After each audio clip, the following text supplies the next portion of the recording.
So hello everyone. Thank you so much for, being here today to participate once more uh, in this studies that we are conducting about the book um, Alert by the Spirit Joanna de Angelis, dictated to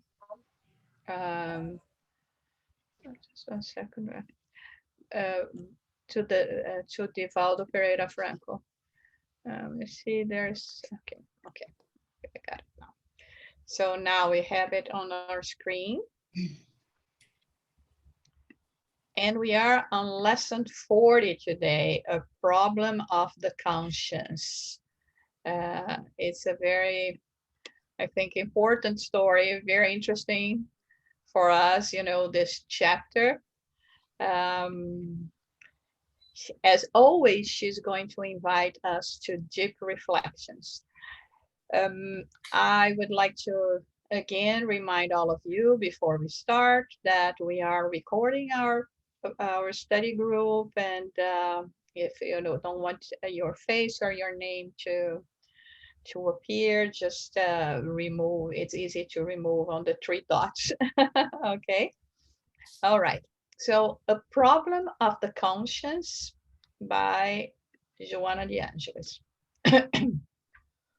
While you are on the path of humanity, unfold your possibilities of beneficent action. Do not postpone the edification of virtue, wherever you are, under any pretext. Life presents opportunities which all have available for their own growth. The root, fragile and persistent, penetrates a fissure on a stone and splits it, acquiring security for the vegetable to grow. Okay, so she starts inviting us to reflect about our possibilities of being of service, of helping. And as we will see, according to how she develops this text, she's going to be explaining to us the importance of us not losing opportunities that can immensely contribute to us, to our benefits. So here she says, and knowing how we are, that we have a tendency to not necessarily take advantage of the opportunities that life offers us. We will be trying to reason sometimes, it's not that we don't see them that much, but it's more because, sometimes we are going to be trying to reason about a certain situation and say, well, I don't see the point. And perhaps I just don't do anything. And it's when she gives this example about, a fragile root that can break and penetrate even a stone in order to be able to grow. So I don't want to say more at this point because we will be reading what she's presenting to us. So I would like to see what are your thoughts so far.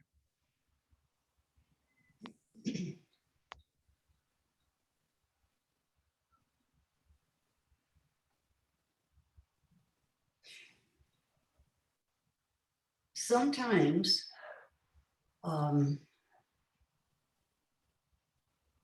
you can see the possibility of a beneficial action, but you don't really want to do it for one reason or another. But that's an opportunity to lift your spirit to a little higher level by fulfilling it. Yes, that's right. I mean, it's not the point necessarily that, you know, for us or as a group, of course, to be analyzing why we do that, because there will be so many reasons and different reasons for different times in our lives. But the thing is, it's very important, this alert that she gives us here, especially when we understand our purpose in life, our purpose here as eternal spirits, and to reflect about all that. Anyone else would like to say something before we go on? Yes, I am. Yes. For me, it's not easy to see the opportunities I have to work for the others. But in my daily life, I always believe, I believe it's always we have opportunity in our daily life to work for ourselves. And in the way we are going to grow and to apply the moral lessons in our life, it should be reflect for the others around us. Yes. And And again, we are always, you know, people are always watching us as well. You know, whether we like it or not, we are always making an impact in the world. And with our examples of actions, we can influence for good or bad, right? So let's read a little bit more here. The seed tears itself and frees the plant that is imprisoned beneath the earth. The drop of water penetrates a small gap of the dam during a long period of time and knocks down the colossal construction. Perseverant actions result in desired goals. So as we can see here, she's indicating that our problem in taking action is because we always want immediate results. I do this, I want to see the result immediately of what I'm doing.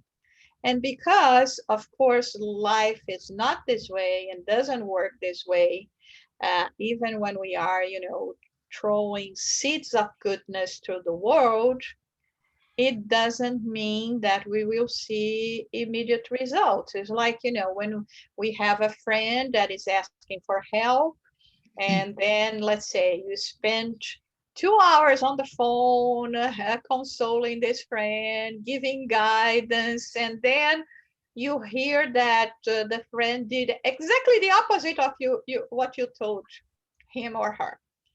And then the first reaction will be, oh my God, I waste 2 hours of my time.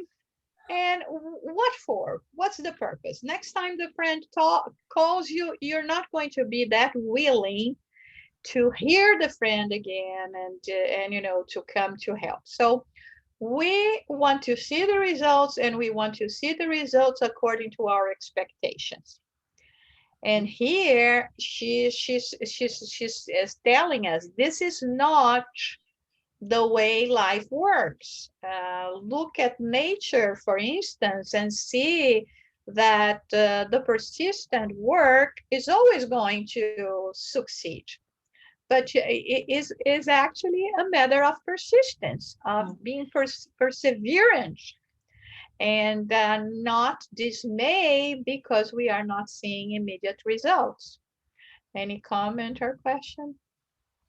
Yes, I actually have a comment maybe. And Yeah. there is the prayer, the forgiving prayer. And I don't think it's actually translated it in English, but it's a short prayer. I think most of us that speak Portuguese know it. And I have a serious issue with my sister-in-law, and we don't talk for several years. And I've been doing that prayer, even if I don't feel it in my heart, because sometimes something happens and I feel angry all over again, and I keep like, why am I doing this prayer? This is not getting anywhere. And it's been about 8 years, and it really bothers me because of course it affects my relationship with my brother. So but every time it comes a holiday, or like Mother's Day this weekend, or or Christmas, or her birthday, I always send a little note, very short. And for the first time in 8 years, she actually wrote back and said, thank you. And, I kept thinking, oh my God, this 8 years of me trying to, doing the prayer, the forgiving prayer, and mentalizing her, and us talking, and, getting over our issues, it showed me the little bit of a seed coming out of earth, right? This last Mother's Day. So I think it was one of these experiences that rebuild my trust on the persistence, and I think that we need to continue. I'm sure it's not going to be the end, and hopefully it's going to be better, but I will continue doing what I'm doing to see if it, gets to a level where we can actually be in the same room together. So That's wonderful, yeah. Andre. And Yeah. that's really the spirit. Even like you said, if it is just being conscious that we don't want to aggravate even more the situation, because sometimes it's hard. I mean, it takes time, like you said, but there are things that you can control, is that not harboring grudge in your heart and not aggravating the situation. But if we keep on sending goodness, if we keep on sending forgiveness, love into the world, it is going to happen. It is going to happen, not necessarily as fast as we would like and the way that we would like, but it keeps on happening. And it saddens me really when I see so many people, giving up on goodness so easily.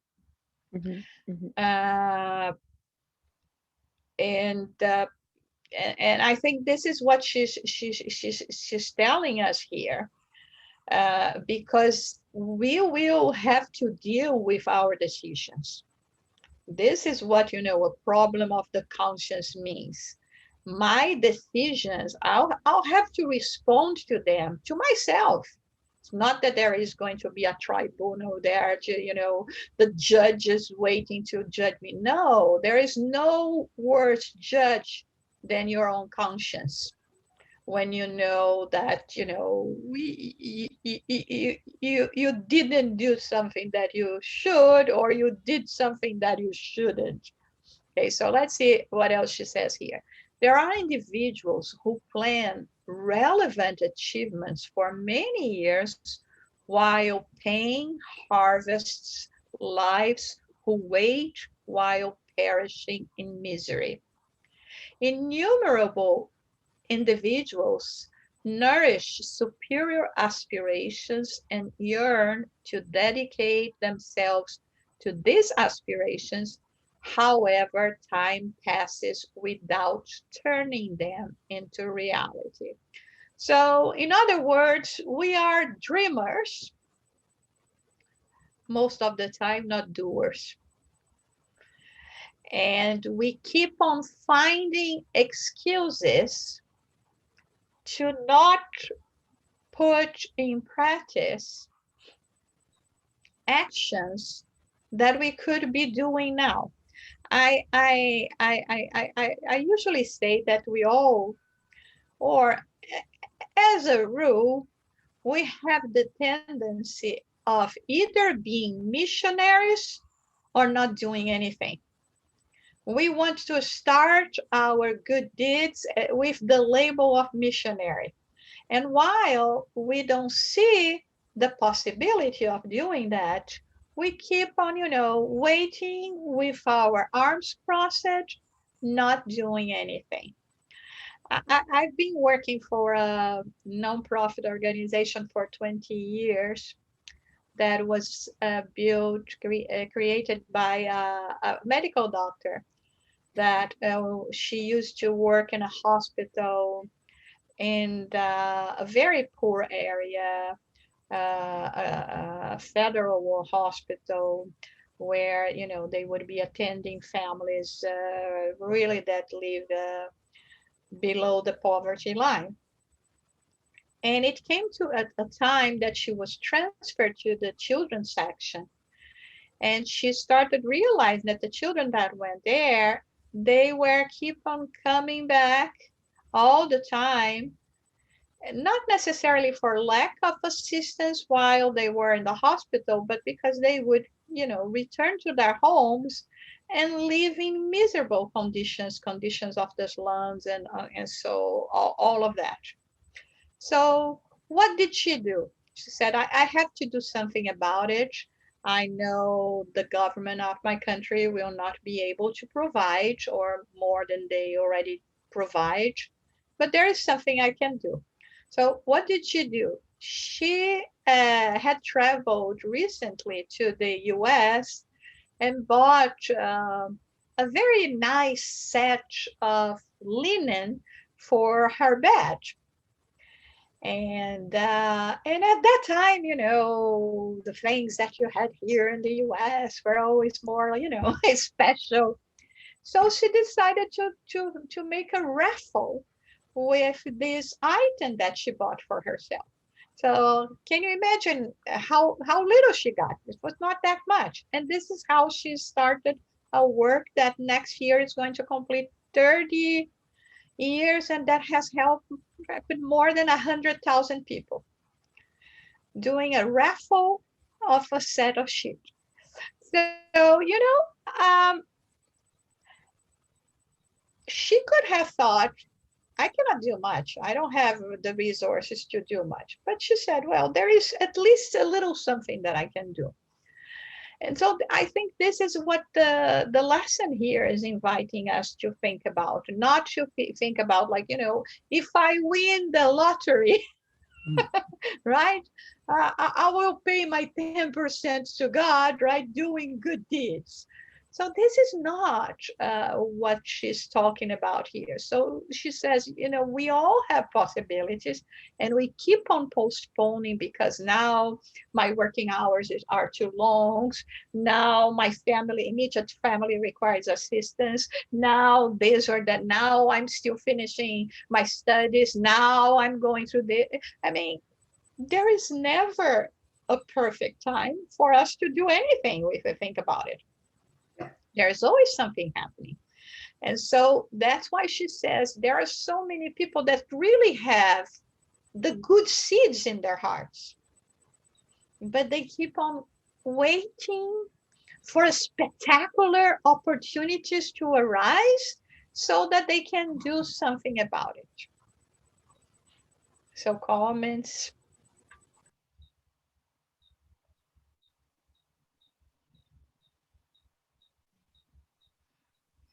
Okay, Sonia? Because usually people believe then to do something for the others, it means to be engaged in one organization and then to have a work, to be involved, to help other peoples. And usually in our daily life, there are many people around us in need. As you start to talk with someone who doesn't know how to solve their problems, or a friends, someone to work in your home, and small things. Mm-hmm. Then this, because when I say, oh, I have a difficult to see the opportunities, it's all about this. I'm not involved in a huge organization to help people that I don't know. And but in my daily life, I try to help the people around me, because I always believe when you jump a small stone inside the lake, you have a waves, and then you produce more around us. Okay, thank you. If you wait for the right time, it's never going to happen. No. So no matter how insignificant your gift might be and how embarrassed you might feel to have so little to offer, it is so much better than doing nothing. And the drops of rain collect in a barrel until it fills. And so whatever you are contributing, if others do the same, it'll fulfill the need. That's absolutely right, Marley. And make us feel guilt if you don't do more. Yeah. And it's always like that, like we were saying also, Marley. We wait to do big actions, and we don't see how much, the small actions that we can do can already help and make an impact in the world. I always say that. I'm sure, all the missionaries that and I mean, if we study their lives, all the missionaries that we consider being missionaries in life, that in history that we think about, they all started very small, not doing, extraordinary things. They go, they persist, they struggle because it's hard.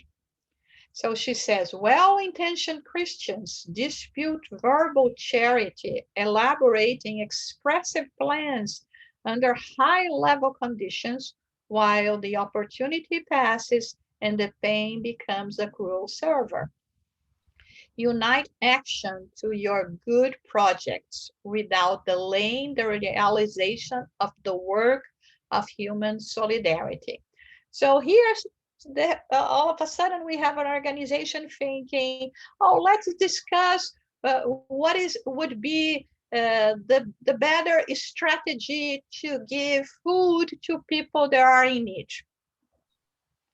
And they keep on discussing, I think if we form a single line or perhaps a double line, or if we do that from 12 to the other one will say perhaps from 1 to 3, it's better. And we keep on, on this endless discussion, thinking about the strategy, forgetting that while we are taking our time and not doing anything, even because we don't have the sufficient resources. No, I want to help 1,000 people. When I have money to help 1,000 people, I will do that. And you could be helping one. So this is what she's talking about here. People are suffering, people are in need, and we are, even with good intentions, like they say, right? Hell is filled with people of good intentions, right? Because good intentions didn't accomplish anything, right? We have to accomplish something. Say, okay, my goal is 1,000, but for the moment I can only feed one, so I will feed one, or I will talk to one, I will help one. And not delaying that much. I mean, this is no place for us to be perfectionists.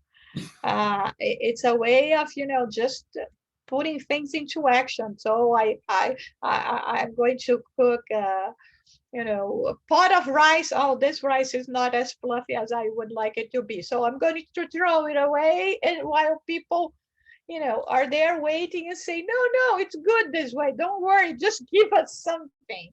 I think it's very important for us to think about that. And because she's not only calling us to action, she is telling us, I know many of you do have this intention, but you are missing the opportunity for one reason or another. And what happens next is not good, which would be spirits that were well-intentioned on earth, personalities that became famous by the spoken word, or agents of social reform, rich with theories, compassionate religious figures who orchestrated monumental works, return to the spiritual homeland daily with minds replete with formidable projects and their hands empty of actions. They fall in cruel regret, which flagellate them for the lost time they did not know how to utilize in the realization of the superior commitment of life. We don't need to be any of those, we don't need to be famous, big, or everything that she's saying here. But in our own way, we have to question ourselves if we are doing everything that we can. And remember that here, we are talking about any kind of good deeds that can be giving your time to, work on a vaccine to prevent an illness, which can be, giving money to feed the poor, which could be, use your resources, intellectual resources, to teach people, use your spiritual possibilities to help the enlightenment of the spirits. There are so many things. Use your kindness to appease the pain of those that have to deal so much with the struggles of life and feel that no one are seeing them. So we are talking about anything that represents goodness to earth, to human beings, to the planet, to everything that surrounds us. And it doesn't matter if you do that under a religious banner or not. We're not talking about religion here. We are talking about spirituality. We are talking about goodness. We are talking about nourishing good in our hearts. So whether you are affiliated with a certain religion or philosophy or not, this is not what counts here. Any comment or question?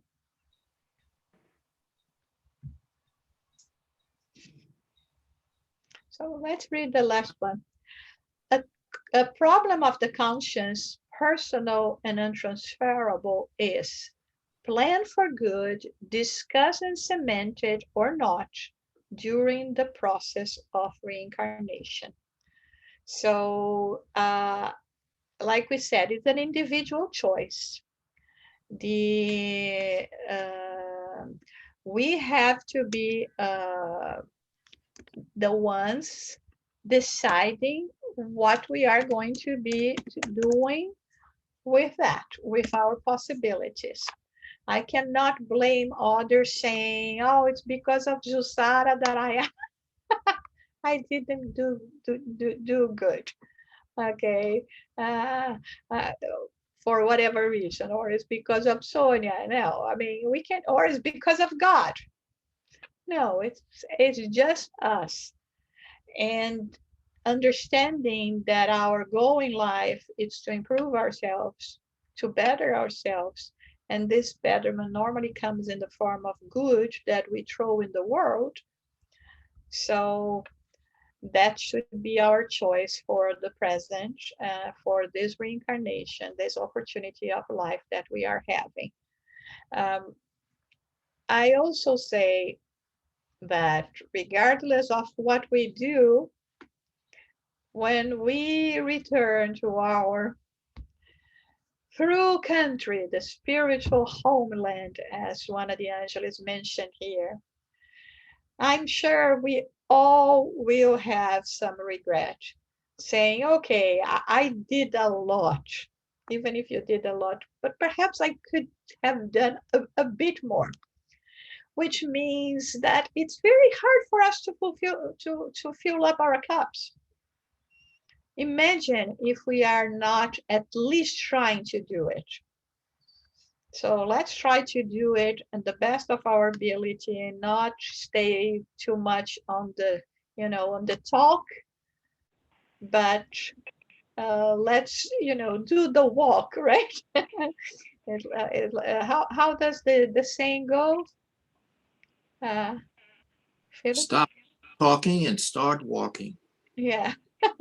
That's what, I mean, in summary, that's what Joanna de Angelis is inviting us in a very polite way, reflective way, loving way. Stop talking and do the walking, because while we keep here just blah, blah, blah, we are missing a precious opportunity in life to be of service and to feel good about ourselves, about everything that we can promote, all the goodness that we can throw out in the world.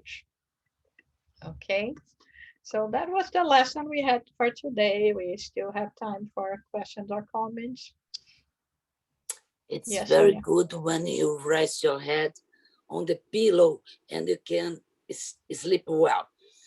Then, and after 40 lessons, many times we know we fail during our day. Mhm. Because our conscience tell us, usually call us about, you should do that, but you did the opposite way. Mhm. This is in small things, not Yeah. like a huge, because our planet need a lot. We know about this, but many times we fail with small things in our daily life. Then this is a problem of our conscience. Yeah. And because we would like to do something, but we fail in our pro efforts. Yeah. Yeah, I mean, there is not going to be anyone there pointing their fingers at us saying, I told you so. No. But like we said here, it's a problem of the conscience, of your own conscience. And this is what is bad, because we can even hide from inconvenient people with their comments, unwanted comments, but we cannot hide from ourselves and from what we truly are feeling and knowing that we could walk the extra mile.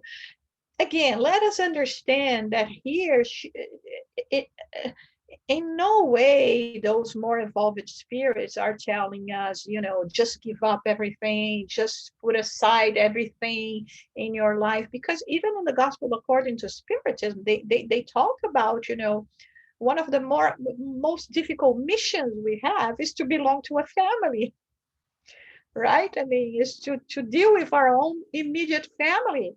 So it's not an invitation here to overlook our obligations as incarnate beings in relation to our immediate family, to our work, to our, responsibilities. But it's also, living a life that reflects the balance of us understanding that, yes, we are material beings, but we are also spiritual beings. And I have to be prevident. I have to take care of my spirit as well, and my spirit life as well. And I came here to do that. So let us think about it. Is again, is not for us just to become a burden to society. No, it's for us to do our things, but at the same time, within our reach, we can do something. Like, the other day, Orlando gave an example of the lady that needed a place to sleep, and that he opened his house, inviting this lady to be there because she needed shelter for the moment. I mean, maybe you cannot do more than that, but perhaps you can do this. Or if someone just wants to listen to them without saying anything, without judging. All of that are the little things. And it's so amazing because when we read the books by Andrea Lewis, the collection, especially there is the first one, the No Solar, there is something that he tells us there, that he was there strolling in No Solar, and all of a sudden a woman came to him uh, with words of praise and gratitude. And he didn't even know, he couldn't even remember at first who that woman was. And she was so grateful, and saying that she constantly prayed for him for what he did for her. And he had no clue, because he was a medical doctor, and apparently, I think, once he was kind with her. He went, he did something, but it was not even in his mind. And then we will have those beautiful surprises there of people saying, those people that we pray at night or in the morning, that they do not even know that we are praying for them. Well, they do know, and they will know. And we will be surprised that one day they will say, you know what, those prayers that you think nobody knew you were doing those prayers for me. And perhaps not even myself. Well, I knew that. I felt your prayers, and I'm very grateful. I mean, can you imagine the joy of that? Of and they helped me through a difficult time. And it's so little. It's so little. Show our compassion and remembering with kindness and love everyone that is in need, and sending them good vibrations. Like, sometimes I just think, I know you're going through a struggle. I hope your good spirits are there to help you, because maybe we cannot do much or much more, but at least we can do that. Send, waves of care, of love, to help, you know, a fellow being go to their struggles in life. Sarah, Yes. this lady that you're talking about, her name was Kathleen O'Brien, and eventually she wound up in a nursing home where she had an infection where she could not move or even be touched. And so I would go there at night to help the aides clean her. But what I want to say is that I was sitting next to her when she was dying, and I was watching her mouth take her last breath. No Uh, family, no nothing. But there I was. Yes. yeah, you see, that's what we are invited to do. And it doesn't matter if it's just one, if it's 1,000. We will do it, and be smart, because the opportunities are presented to us, and many times the thing is, we miss the opportunity, and we don't know when we are going to have this opportunity again. And when they are offered to us to be of assistance, you know it's a great a great privilege to be offered the opportunity to help. Just add one quick question. Right away, I started looking around the bed to see if I see any of spirit, her mother and all that. But it doesn't happen that way. No, not for us, unless you're dying as well. I'm sure that she could perceive, the loving beings surrounding her, but not we. I mean, the only possibility is whether we are dying as well, or we really have a mediumship that will allow us for visions as clear as that. There are a few people that have that not not us, or the majority of us, we don't have it. Okay, so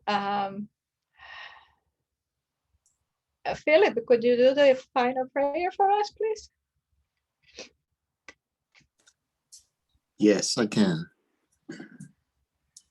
Let us take the opportunity to express our gratitude to God, Jesus, and the guiding spirits through the action that we take with people we encounter during the day, with our family, our friends, and especially those we don't feel that good about. Let us take the opportunity when we feel wronged or at odds with another individual to consider the possibility that their experience has given them a perspective we don't have. And let us take every opportunity to be gracious to everyone, no matter how we perceive them.